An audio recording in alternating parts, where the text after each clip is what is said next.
All right. All right. So the decision has been made to learn Nefesh Hachaim now, and I'm all in. Nefesh Hachaim is a very classic, fundamental work that is required reading as far as I'm concerned. The thing about Nefesh Hachaim is that it is primarily a book on Kabbalistic workings. Yes? Nefesh, Judaica place has it. That's what I'm on right now. Yeah. Yeah. Okay, so the thing is, So should we just order our own? so Nefesh Hachaim has got a lot of different things going on. Okay, there's a lot of different topics, but the primary focus of Nefesh Hachaim is understanding some of the most esoteric concepts in Kabbalah. It is not my intention to do that. It is against my Messiah, and I spoke with Rabbi Slatus about this. I spoke with my Rebbeim about this. I am not intending to get involved in the Kabbalistic aspects of Nefesh Hachaim. And the reason for that is pretty simple, because in order to not be misled by what you hear, you need to have many, many years of background in deep Torah learning to be able to really understand the concepts. And if you just kind of get them a little bit on the surface, because you don't have the proper background, then you're running a tremendous risk of misunderstanding what's going on. And you're going to have potentially people with a misconstrued version of Torah, which is inaccurate. And already many, many years ago, there was an official ban put into place, but even prior to that, it was always limited to these kinds of things being taught by teachers who had received a tradition from their teachers. And in addition, that they themselves were deemed worthy of getting involved in depth with this kind of stuff by their teachers, and then they could then pass it on to the next generation. As the Mishnah describes, that there are certain aspects of Torah that are not to be taught publicly. They are to be given over individual to individual based on the teacher assessing the skill level, shall we say, of the student. Now, there are those who would like to take a broader approach and say that, no, anything that's been published for the public is acceptable for the public. That means obviously the person who wrote it was aware that this would be disseminated and would be accessible to all of the Jewish people, and therefore deemed it appropriate for everyone to learn. I personally am not in that camp. My tradition from my yeshivas is not to follow that approach. There are others who do, and I'm not here to argue, but I'm just telling you that that's not what I'm doing. So, if somebody would like to take the initiative on their own, and they would like to go through all of that, Stephen has given me these 2 volumes, which go through it all in depth, very thoroughly. I read through the approbations. The author seems to be a very reliable author. And that's your call. If you would like to, you're more than welcome to. I'm not going to do that for this class for certain. I may start it on my own, but I'm not going to do this for this class. I don't believe this is the appropriate setting for that style of learning. Now, what Rabbi Finkel did here in this, the blue version that everybody has, hopefully, this is a very simplified translation of the Nefesh Hachaim, in which he skips the portions that deal with the Kabbalistic aspects. So, this, as Rabbi Finkel has always done, is an excellent work. It's put after many, I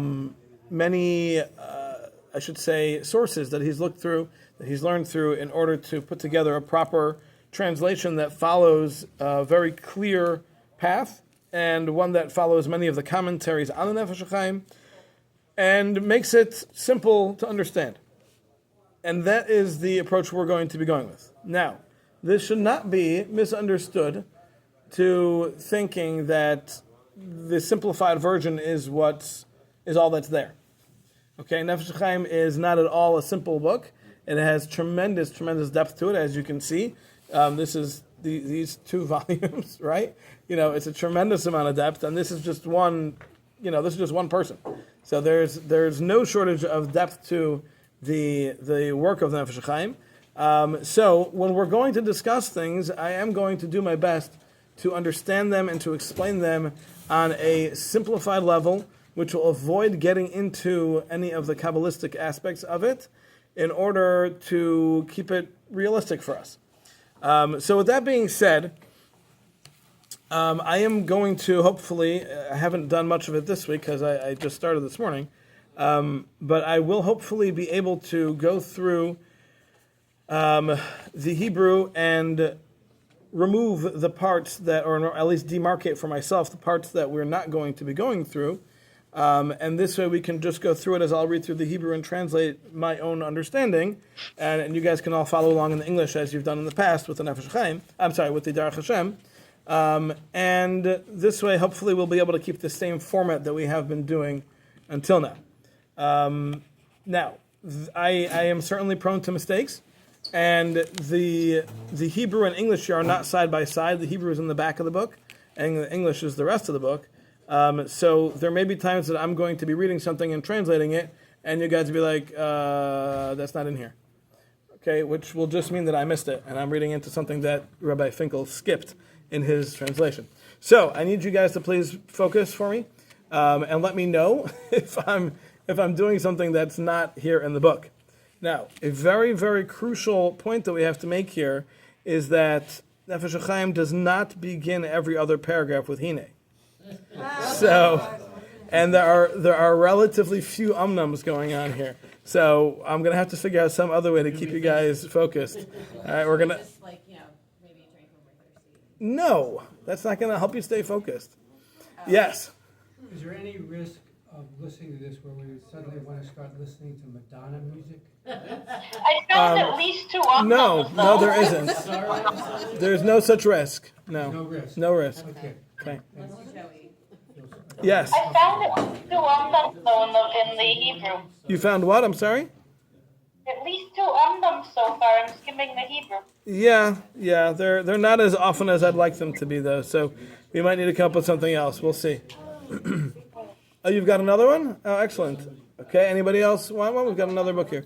Is that the Shoals? Yeah. Where does it live? On their way. I just ordered. Well, mine disappeared, but this one lives on here. Does yours have your name in it? No, it's a Shoals also. Oh. Okay. Well, I'm happy to make both of them disappear then for you. I mean, I'm glad we were able to make them both disappear for you then. Okay. All right. So I think that's the format we're going to be working with moving forward.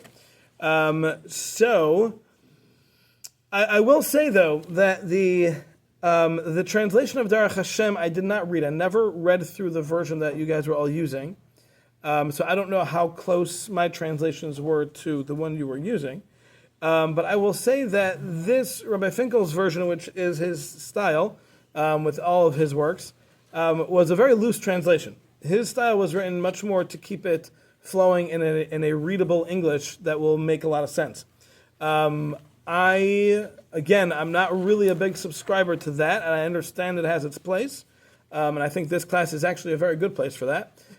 Nevertheless, when I do read through things, to me, I would rather be more lengthy and give something a more accurate explanation than being more concise and a little bit too vague. So Rabbi Finkel's approach is to be more concise, even though it's going to be a little bit vague at times, and a much less direct translation. So what you'll find is not going to align very well with the way I'm reading it and translating it. And if this is problematic, I am looking for feedback. So after the first couple of classes, if you find that it's difficult to follow both in Rabbi Finkel's English and what I'm saying and to kind of focus on both of them at the same time, if that's becoming difficult for people, I need you to let me know, because I can certainly switch tracks and we can really work primarily within his text instead. But I would like to try it this way first, because to me that's the ideal. The ideal is to really get the words and translate them as they are, and then develop the words as they are written. But again, if that's not working for people, I need you to please let me know, and we can adjust accordingly. Okay? Alrighty. So you would rather us read the English or? Well, I'm not expecting you to just listen without having anything in front of you. That has a tendency to work for about 60 seconds I can read the on a good day, after coffee. Right? So I don't need coffee. make more. There's 100 K-cups. Make a K-cup. Go ahead. So with that being said, let's actually start. Before we go to the Hebrew, I'd like to read the translator's introduction here, Rabbi Finkel's introduction, because it is important that we understand who Rav Chaim Volozhiner was. So this is a very brief introduction, not nearly as extensive as the Nefesh Hachaim's version. But let's take a look anyway. So this is on page 19. Huh? Yes. Well, if you read his book, you'd understand. Tzimtzum has nothing to do with being concise. Okay. All right. So we're on page 19. Here we go. Translator's introduction. And again, this is Rabbi Finkel. It is with a sense of awe and trepidation that I present this translation of the Nefesh Hachaim. For in this work, Rav Chaim Volozhiner touches on the most exalted concepts of Torah teachings. His timeless expositions on essential Torah principles reflect his saintly purity and towering greatness. His lofty thoughts open a window on man's relationship with Hashem, focusing on such fundamental Jewish values as Torah study, tefillah, prayer, yiras shamayim, fear of God, and kiyum hamitzvos, fulfilling the mitzvos. As you engross yourself in his words, you sense that he is addressing you directly, speaking to you personally. His innovative insights make your spirit soar, catapulting you to a higher world, stirring you to reach for closer attachments to God through intensive Torah study, lishma, purely for its own sake. Okay, now I have to comment here. That might not be the case with everybody. Okay, the words here certainly resonate with some more than others. Nefesh Hachaim, I think, is more appreciated based on the amount that you know, meaning the more Torah knowledge a person has, the more they appreciate the value of Nefesh Hachaim. Nevertheless, even at face value, even with no background, there is still tremendous amount of fundamental information that is shared here, and it is something that I think everybody will certainly glean a lot from, even if you don't get this sense of being catapulted to a higher world. So don't be disheartened if you don't feel like you're getting that. It's the kind of thing also that the style really needs to grow on you. It's not a simple style to follow, but again, Rabbi Finkel does a phenomenal job of making it as relatable as possible. So hopefully that will be helpful. Okay, biographical notes. Rav Chaim of Volozhin, popularly known as Rav Chaim Volozhiner, was born in 1749 in Volozhin, near Vilna, where his father, a noted Torah scholar, was a prominent communal leader. It was a trying time for the Jewish people. The Jews of Eastern Europe, reeling from the twin disasters of the Chmielnicki massacres and the debacle of the false Messiah Shabbatai Tzvi, were disheartened and bewildered. The prevailing atmosphere of apathy and ignorance caused a sharp decline in Torah scholarship. Rav Chaim Volozhiner was a beacon of light illuminating this dismal scene. As a young man, he studied under Rav Rafal Cohn and the eminent Rav Aryeh Leib Ginsburg, better known as the Shagas Aryeh. But the teacher who had the most profound influence on Rav Chaim's character and outlook was the legendary Gaon of Vilna, the greatest Torah scholar of the past 2 centuries. In the eyes of many Torah authorities, the Vilna Gaon ranks as an equal to the Rishonim, the early authorities like the Rambam and Rosh and Rashba.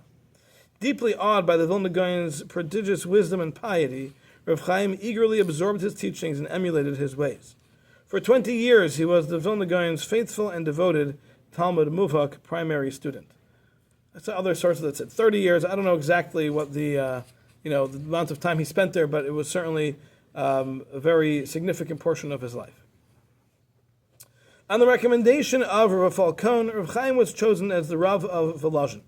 With wisdom, humility, and deep compassion, he led the community and soon became the leading Torah authority of Lithuanian and Russian Jewry. After the Vilna Gaon's passing, Rav Chaim was universally recognized as the successor of his great master. But the most enduring contribution to the Jewish people was the restoration of the Torah scholar to his traditional, respected status in Jewish life. To revitalize the lagging state of Torah learning, Rav Chaim Volozhiner founded the Yeshiva of Volozhin in 1802. It was an achievement of historic proportions. Beginning with 10 students, the yeshiva soon flourished, attracting a large number of eager young Torah scholars from far and wide. The Volozhin community and the Jews of the entire region welcomed and supported the yeshiva, holding it in high esteem and regarding the students as the elite of Klal Yisrael. Now just be aware that at the time there were no yeshivas. This was the only yeshiva. Okay, the era of yeshivas had ended, really with the after the Second Temple, really the whole yeshiva system kind of ended, and except you had a few in Surah and Pumpadisa that are discussed in the Gemaras, but after that there were no yeshivas for many years. You were talking about over 1,000 years there were no yeshivas. So maintaining a demanding schedule, Rav Chaim introduced his students to the Vilna Gaon's method of penetrating analysis of the Talmudic text with emphasis on the expositions of the Rishonim, and above all, insistence on intellectual honesty. This approach to Talmudic study became the model for the present-day major yeshivas, such as Beis Medrash Gavoya of Lakewood, New Jersey, yeshivas of Mir, Telz, Slobodka, Brisk, Panovich, Pressburg, Torah Vodaas, Chaim Berlin, Ner Yisrael, Gateshead, and many others.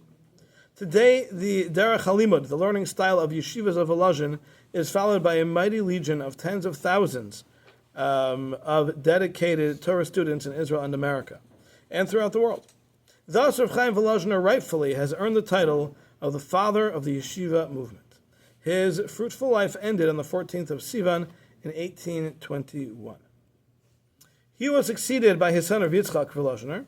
Later, Rav Yitzchak's son-in-law, Rav Naftali Tzvi Yehuda Berlin, the Netziv, and Rav Chaim's grandson, Rav Yosef Ber Soloveitchik, the Beis HaLevi, served as Rosh Yeshiva. In 1865, the Beis HaLevi left the yeshiva to serve as the Rav of Slotsk and later of Brisk. Subsequently, the post of Rosh Yeshiva was held by the famous Rav Chaim Soloveitchik, the son of Yosef Ber and the grandson of the Netziv. In spite of continual harassment by the Russian government, the yeshiva continued to function. However, in 1892, the Netziv closed the yeshiva rather than bow to government demands to introduce secular studies. Nevertheless, the seed planted by the Volozhin yeshiva bore abundant fruit in the numerous yeshivas that proceeded from it. So, just a quick point on that. We have to understand that the yeshiva at the time was the only education that was given. There was no secular education in any yeshiva. The concept of yeshiva was to be fully engrossed in Torah study, and there was nothing else that was allowed. And when the government was threatening to close down the yeshiva because of the lack of study of, I believe it was really math and language, which were the things that they insisted to be taught to their students, the Netziv closed the yeshiva. So this monumental accomplishment of Rav Chaim Volozhiner that was about to start an entire renaissance amongst the Jewish people of the concept of yeshiva was closed down because of the concern of infiltrating other ideologies through something as benign as math, right? Which you'd think is ridiculous, right? But it wasn't. And that was the only course of action. And the Netziv chose to close this yeshiva rather than allow other things to influence. So it's very important to understand this is the approach of the Vilna Gaon, that everything has to be pure Torah. When you start introducing other thoughts, other ideas, other ideologies into Torah, you're ruining it. You're literally poisoning it. And that is completely unacceptable. That Torah is then tainted, and that cannot be used as proper Torah education. So it's crucial that when we try to think about all these Torah concepts, that we don't mix in other ideas that we have from other places. Those need to be kept separate. They really should be eliminated if possible. But the crucial element here that Rav Chaim Volozhiner took from the Vilna Gaon, and that he obviously made a tremendous impact onto his students with, was this idea of the intellectual honesty of understanding that Torah, it has to be pure and unadulterated. Torah cannot be mixed in with other wisdoms, so to speak, to understand it. You need to understand it as it is, by itself, in its own context. You cannot try to use other things to bring it in to influence your understanding of Torah. Okay, let's continue on here. In Nefesh Hachaim, Rav Chaim Volozhiner spells out his hashkafa, his outlook, on fundamental Jewish beliefs, beginning with a discussion of the meaning of Tzelem Elokim, the image of God, in which mankind was created, as it's described in Bereshit. Since man is created in the image of God, each of his acts, good or evil, has a corresponding effect on the higher spiritual world. Thus, every deed has cosmic significance, which certainly is an electrifying idea. In Rav Chaim's words, this means that the destiny of the countless higher and lower worlds is determined by man's actions. And that's a concept we spent some time on in Derech Hashem, and we'll spend more time on it here in Nefesh Hachaim. The ensuing chapters deal with a variety of themes, including tefillah, brachos, the nature of the soul, olam haba, the world to come, whether or not one should combine Torah study with earning a livelihood, and whether or not man is greater than the angels, to name just a few. An important segment of Nefesh Hachaim is devoted to the overriding importance of studying Torah Lishma, solely for its own sake. Rav Chaim repeatedly emphasizes that the existence of the entire universe depends on the uninterrupted study of Torah by Klal Yisrael, stating, should there be a moment when no one in the world is studying Torah, the entire universe and all the higher worlds instantly would revert to primordial nothingness. Torah study is the fulfillment of Hashem's purpose of creating the world, lighting up all the worlds with spiritual joy. Only when learning Torah is a Jew truly alive. Rav Chaim sums up this idea in a beautiful analogy. It says, the Torah is a tree of life to those who grasp her. Imagine that you were swept away in a raging river, and suddenly you see in front of you an overhanging tree. You would surely strain with all your might to grab hold of it, and not let go of it even for a second. For releasing your grip means a certain death. In the same way, the Torah is called the tree of life. By holding onto it lovingly and learning it continually, you truly live a higher form of life. You are bound and tied, as it were, to God, because God and the Torah are one. All right, so that's the overriding picture that we want to get over here. And I guess it's worth just reading this last little section over here, though. In addition to the Nefesh Hachaim, Rav Chaim wrote a commentary on Pirkei Avos entitled Ruach Chaim.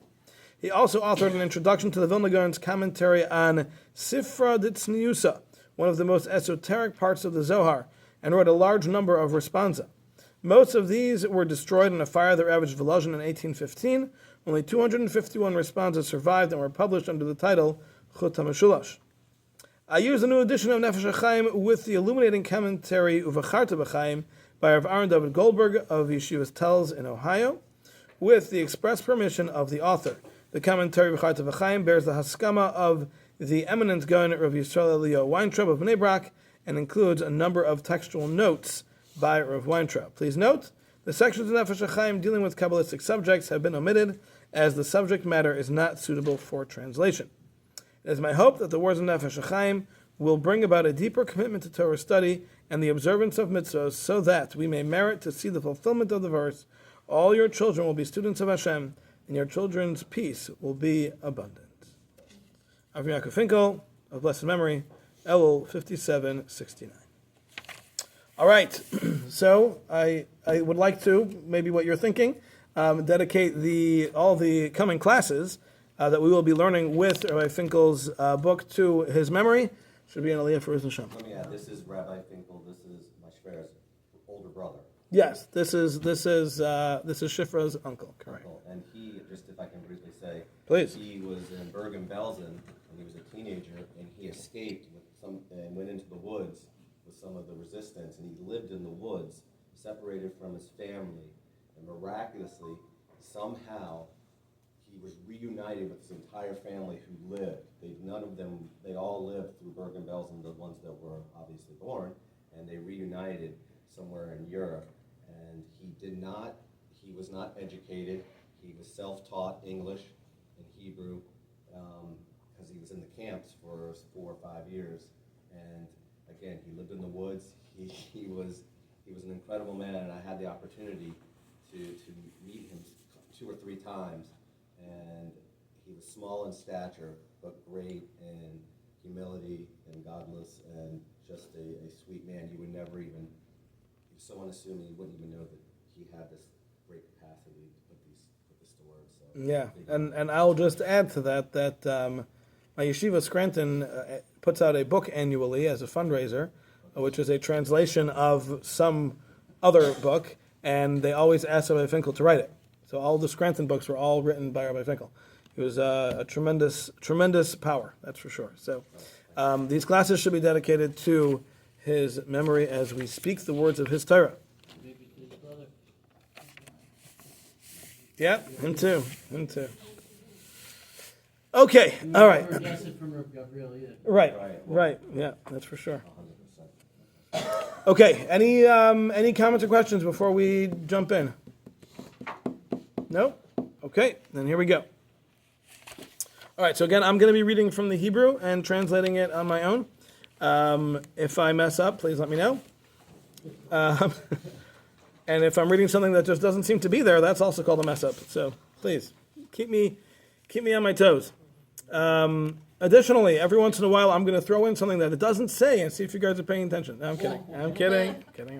Are you going to pull from the Chaim? Are you going to pull from some of the? So I intend to use this. Okay, Yeah, that's my goal. My goal is to use this. His translation, Rabbi Finkel's translation, is basically paraphrasing what Nefesh Hachaim writes using the V'charta V'chaim commentary to put it into a legible, understandable, flowing English.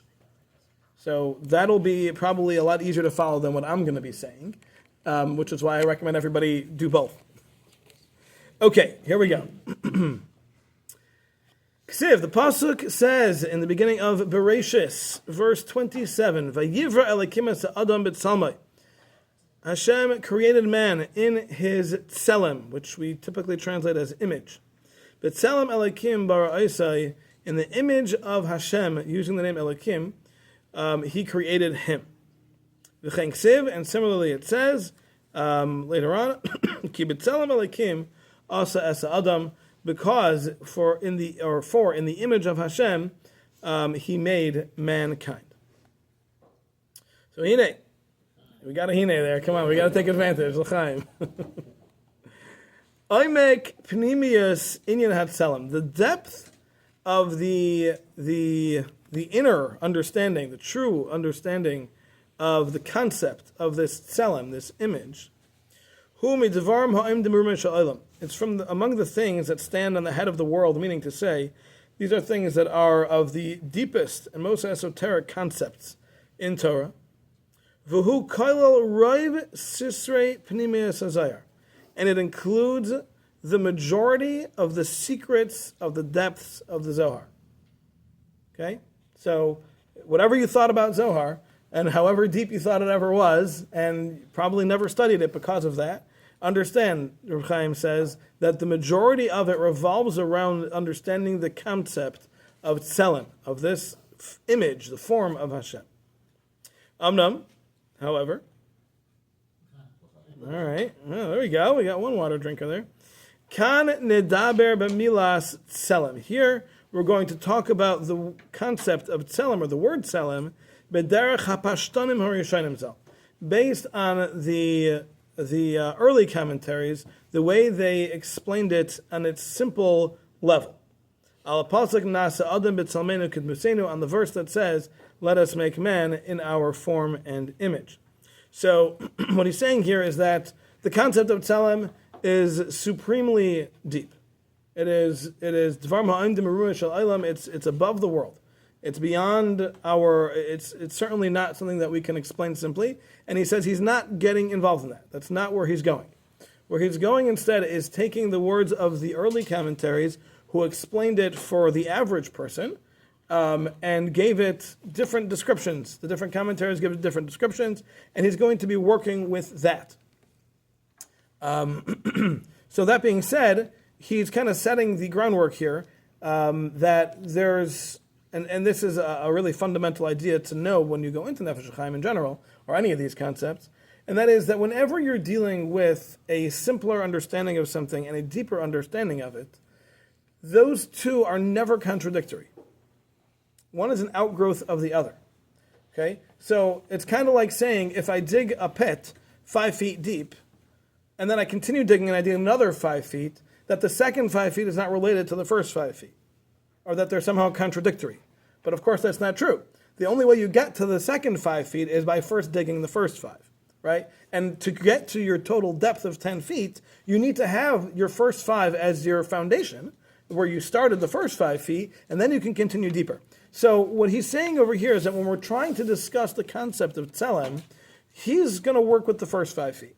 He's working with the words of the Rishonim, the Rashi, the Rambam, the Ramban. We're going to see different commentaries. The way they wrote their pirush, their commentary on Chumash, on the Torah, and he's going to use that as our basis for understanding. And he's saying this isn't getting as deep as what the Zohar talks about. Not that they're contradictory at all. And whatever the Zohar explains and understands in the concept of tselem is an outgrowth of these words of the Rishonim of the early commentaries. So meaning that the things that we're going to be learning about are kind of the tip of the iceberg. They are the beginning, the foundation of the deeper concepts. And we're not going to continue there. We're not going to get to those deeper concepts. We're going to stick with the surface level, which is, again, as I've said, the foundation of the deeper stuff. Okay. Good? We got this? Okay. So, v'hu, and this is, Kimilas tselem, the word tselem, udmus, and dmus, which are loosely translated as form and image or shape, any of those kinds of words, they all kind of fit. Kan that are used here, ena kimashmai. It can't mean the simple understanding of the word. Kikasu mufarish, because the pasuk says explicitly in Yeshaya, umad demus ta'archulai. What form could you associate with Hashem? Meaning to say, Hashem doesn't have a form that the human brain can understand. Hashem doesn't have any kind of physical form. We can't understand what Hashem's form actually is. So it can't be that man is created in the image of God, like that he has a head and eyes and a nose and a mouth, right? That can't be it, because Hashem doesn't have that. Not only does Hashem not have that, but as the Navi says, there isn't even any kind of form that we could associate with Hashem. So clearly any kind of description that we try to give in the sense of a form is going to be inaccurate. So clearly when the pasuk says that man is created in the image and form of Hashem, it doesn't mean in the physical sense. That cannot be what it means.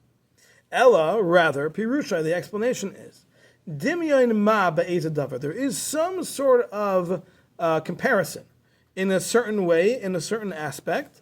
K'moi damisi likas midbar. Like when the pasuk says that David HaMelech is speaking and he says, I have become like an owl in the desert. It's not like David HaMelech grew wings and a beak. And it's not like he all of a sudden looked like an owl. But rather at that time he was compared in the way he was acting, the things that he was doing, that he was constantly moving around, just like an owl in the desert. Which is a bird that goes around in solitude. It flies alone, and it goes from place to place, constantly going from one place to another. So, and it is the same way, according to the original commentaries here, the Rishonim, as they understand this concept of tselem simply. So meaning to say, as he says, the next line, and along this same vein is how we understand the word tselem. That they are comparable in a certain way. Meaning to say, that just like we understand that people use metaphors to explain things and to describe things, they don't mean them in a physical sense. When David HaMelech said, I became like a bird, he didn't mean he physically looked like a bird at all. There was nothing about him that changed physically. All he was saying was that there is one aspect of my existence which resembles an aspect of the existence of a bird. Just like a bird is solitary and moves around, so too I am solitary and moving around.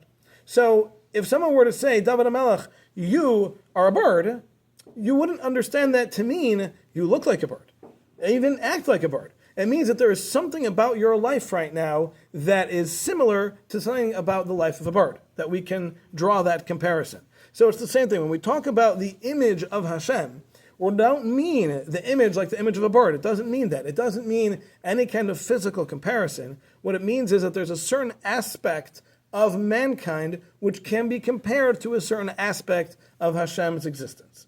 And we're going to get into what that is as we move forward. And again, this is all based on the early commentaries on the Rishonim and this pasuk in Bereshis. Yes? Is there something trying to be put forward about the type of bird? Because this translation says the word pelican. Oh. Is there some characteristic of that bird that's other than alone and... Well, the only things that he's mentioning are the fact that they're alone and they go from place to place.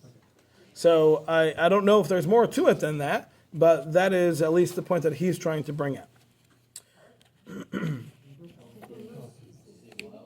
What are you reading, by the way? Image and likeness. Sefaria. Okay. I don't know. I don't know anything about whoever wrote the translation for Sefaria, so I don't know how. I can't vouch for the accuracy. I'm not saying it's bad. Get into the weeds about it, like Can I- there's owl in here, but if you get into the weeds of it, like what in the example that they're describing, right? Like where they're alone, for example, like a pelican isn't alone. They usually are with other Rabbi? Yes. You're doing very good. If you want to. I've been told here, there are a lot of hearsay that Sparia is a bit like Wikipedia. It can be freestyle, almost anybody can edit it if they know how, so I would be very wary of them. Yes, I agree. Yeah. So it seems like Gula is saying here that Sefaria is kind of an open source translation. So I wouldn't give it much credence. Rabbi, yes. You're following along in Nefesh Hachaim. Oh yeah. So what does he call it? Yeah, it's bird. Bird. But your translation is very good. It's following pretty much Yeah, spot you're, on what he's doing saying. good. All right. Page anyway. All right, guys. We got the first page done. I am done. All right. Thanks for coming. It's been a pleasure. All right. Very good. All right. We'll see you next week, everybody. No, that was very easy. Okay. We just started. Yeah. Well, it's only going to get better.